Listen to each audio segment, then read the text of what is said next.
Hello everybody and welcome to That's Football. It's the start of a new week in the transfer world and it's the same again as Chelsea move for a player that Barcelona are probably the favourites for. We're going to talk about Jules Kounde. We're also going to talk about Bayern Munich's comments about Harry Kane. With Lewandowski gone, could we see a deal there? I don't think so, but we will talk about that and a few other stories as well.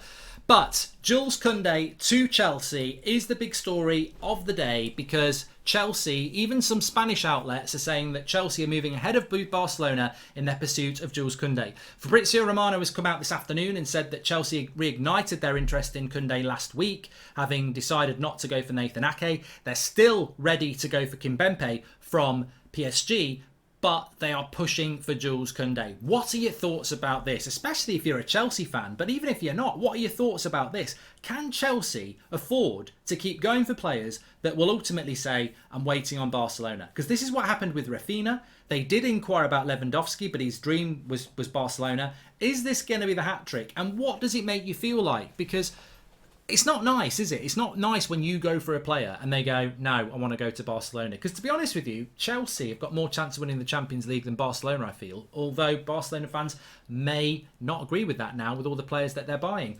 I'm somewhat surprised that Chelsea are back in this. Chelsea tried to get Kounde last year. They've been linked to him for a very long time. So there will have been negotiations with his agent and Sevilla going back quite a long time. They'll have the money to buy him. And I think he'd be brilliant. Again, I mean, look, we're talking about this again, aren't we? I've been talking about this a lot on the United stands. There seems to be a lot of people, a lot of rivals, can't get their head around the fact that Lisandro Martinez is 5'9" and therefore he can't be a good centre-back. And as I said, last 22 years, only one centre-back's won the Ballon d'Or, and that was Cannavaro, who's 5'9". And people saying, well, Cannavaro, blah, blah, blah. You're still talking about height. That's what you're obsessed with. Well, Cannavaro was 5'9". Jules Kounde is about 5'10" as well. I'd love him at Man United. I think he's a fantastic centre-back who's definitely ready to be playing for one of the big clubs. And I can't blame Chelsea for going for him. And it is back on the agenda and it is big news. Chelsea, Kounde. But I can't help but think that this will end badly just like it did with Rafinha, because I think ultimately Kounde is not a Barcelona player, because Barcelona are, basically slowing up this transfer window to the pace they want to move, where players will wait for them and other clubs will try and swoop in and go, Leeds, there's your money for Rafinha, and Leeds will go, thank you, but then the player will go, actually, I'm waiting on Barcelona. And Barcelona go, yeah, we'll be along when we're ready. Surely that's what's going to happen here with Kounde again. I think Chelsea are trying to get a deal done. They've got the money, they've got the platform, they've got the Champions League, they've London-based club, what's not to like? But I think any agreement they hit with Sevilla will surely be met with Kounde going, well, Barcelona said they'll buy me in 2 weeks, so for the sake of a fortnight, I'm not gonna mess that up. I think I'll wait for that. So it could be another bit of disappointment for Chelsea. I think Barcelona this summer transfer window have had it all their own way, and I think they'll get it again. But it's interesting. I must concede, it is interesting that Chelsea. I felt when I read this, I think in the Telegraph or the Times yesterday, I was like, wow, it's a decent outlet, but why would Chelsea go back in? It's very clear that Barcelona want him and they tend to get what they get. But today, a few Barcelona outlets, Romano as well, really confirming that Chelsea have gone back in for him. And if they have gone back in for him, is it wasted time to just spend time trying to get a player that's adamant they're going to Barcelona? Or could this actually happen? We'll have to wait and see. I'd love to see Kounde in the Premier League. I mean, I'm sort of conflicted on this because I'm yet again saying, I'd love to see Kounde in the Premier League, but he's not coming to United. They've already got Koulibaly, who I like. If they get Kounde as well, I think, Chelsea are building. Look, Kounde Koulibaly is better than Rudiger Christensen, who they've lost. So, and the fact that they want Kimpembe as well.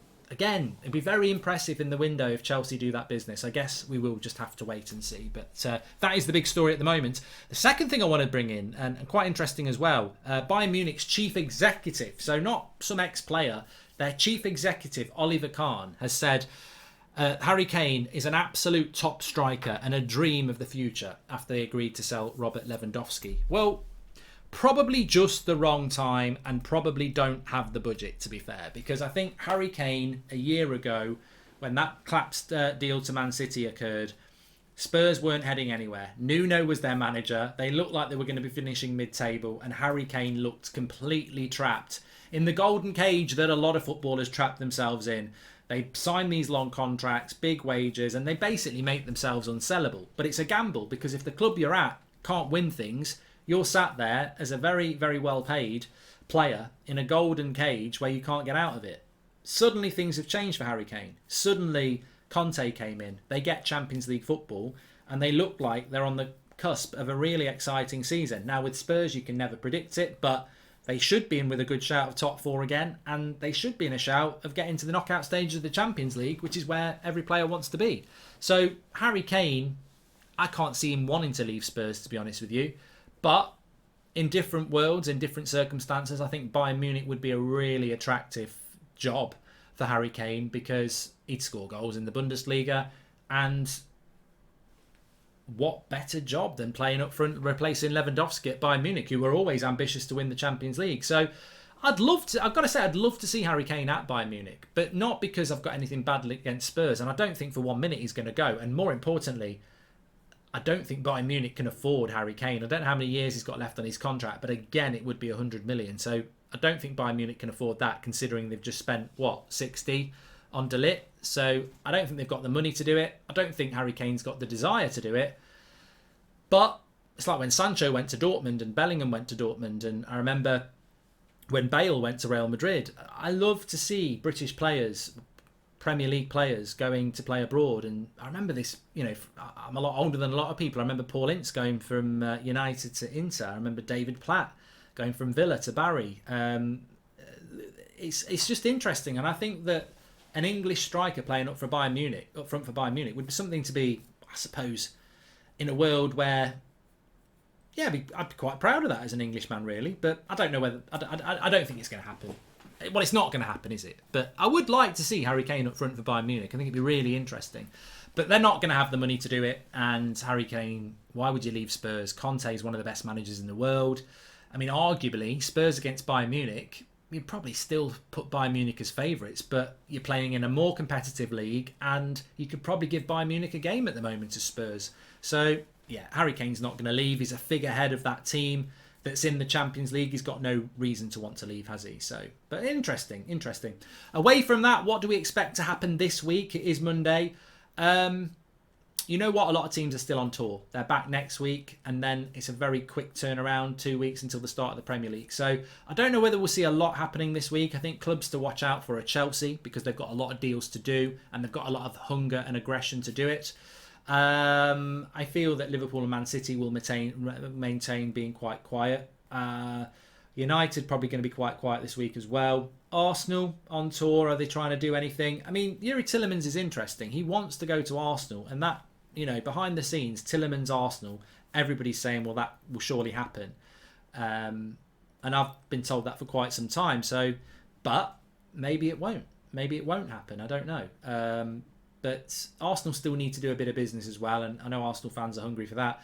And I still think there's teams. I mean, looking at it away from the top teams for a moment, because we are starting to get close to the whole start to the season and predictions time. Everton look like they're a team that's going to struggle again, and they have got money. And Lampard, it's his first summer, so I'm a little bit surprised by Everton, especially with Richarlison leaving. What are Everton looking to do this season? What's their ambition? What are Wolves looking to do this season? What are Leicester looking to do this season? I mean, unless I've completely missed their transfer activity, I haven't really noticed them up to much. In fact, teams like Forest who've come up have actually been really busy in the window. So I think we're going to have to sort of see some activity from those sort of teams. But maybe a lot of teams. I mean, Villa did a bit of business at the start. Can I just say, I know it was only a pre-season game, but Kamara of Villa looked very good against Leeds. I can't wait to play Villa actually at the weekend in the pre-season game with United and see if he plays, because he was a player that was offered to a lot of clubs, including United in January, and basically free. And Villa went for it. So I'm interested to see how good he's going to be, because it only takes a player like that, Kamara, becoming the next Kante, and suddenly Villa are a very, very good team. So keep your eye on that.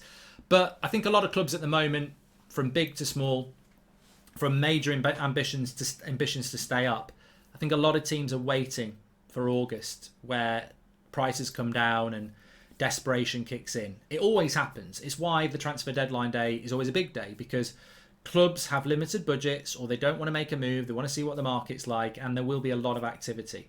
But we'll have to wait and see, I guess. Anyway, get your comments in below. What you're thinking about Kounde, what do you think about Kane, what do you think about other deals. I'll speak to you on the next one. Make sure you smash a like on the video and subscribe. Speak to you all in a bit.